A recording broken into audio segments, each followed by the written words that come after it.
the fractured lens. Jonah Salvatore had always been fascinated by the boundaries of perception. As a young boy, he'd ask questions that no one else seemed to ask. Why did some people see the world in such bright, vivid colors, while others described a muted, dull existence?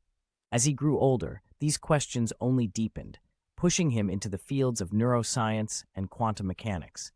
He wanted to know, what if reality, as we understood it, wasn't fixed at all?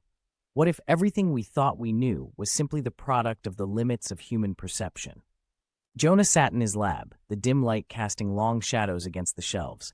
His fingers danced over his keyboard as he reread a line. Reality is subjective, limited by perception.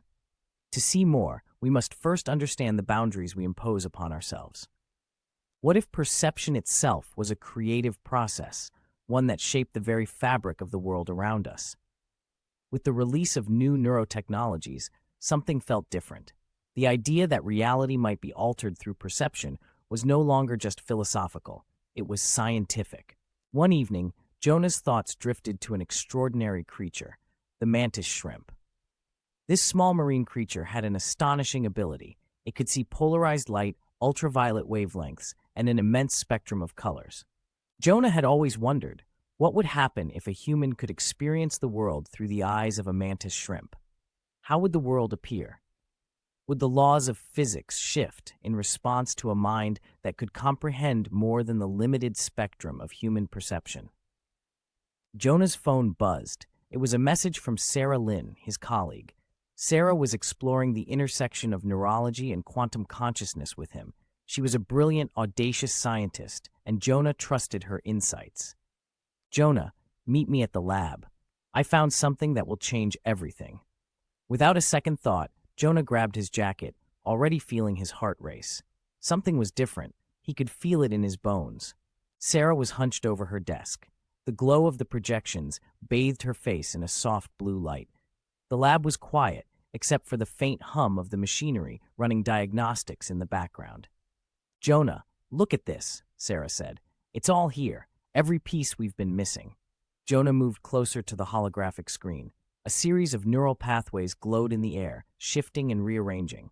This is the breakthrough I've been working on, Sarah explained. We've been studying sensory substitution, but what if we could go further? Jonah's mind buzzed with possibilities. Further? How? Not just substituting sensory information, expanding the sensory field. We could enhance the brain's ability to perceive the entire electromagnetic spectrum, tap into ultraviolet light. Jonah felt a shiver of excitement. It was the possibility of unlocking the mind's true potential, but something nagged at him. Sarah, this could change everything. What if we go too far? Sarah's expression softened. We won't know unless we try. The next few days were a blur. Jonah and Sarah worked non-stop, preparing their equipment. They'd created a neurointerface capable of modifying the sensory pathways in the brain. The test subject was Jonah himself. As he sat in the chair, electrodes attached to his scalp, Jonah felt an odd combination of excitement and trepidation. His mind raced with possibilities. Sarah's voice broke through the quiet. Ready? Jonah nodded, and the machines hummed to life. A pulse of energy shot through his mind. The world began to shift. Jonah's vision stretched into new realms. He could see ultraviolet light, and the air around him shimmered with electromagnetic fields. His mind raced to process the new information. He could see the very fabric of space. Time seemed to slow down, each moment unfolding like a tapestry that Jonah could touch and reshape.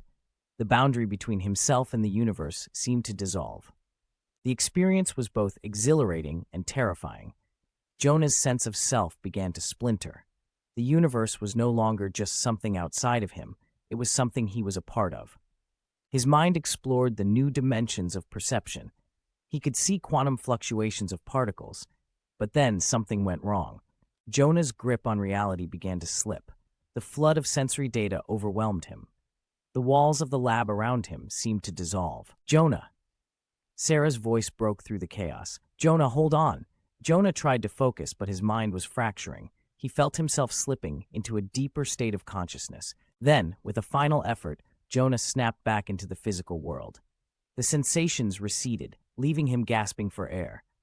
Jonah looked around the room, his senses slowly returning to their normal state. I saw it. I saw everything, Jonah said, but it was too much. It's like I touched something beyond us. Sarah asked, do you think humanity is ready for this? I don't know, but I know one thing. Reality is not fixed. The universe is alive in ways we can't even begin to understand. Humanity stood at a precipice, one where the boundaries of perception could no longer be ignored. As Jonah came to terms with the experience, he realized that this new perception would change everything. The stars outside his window seemed brighter now,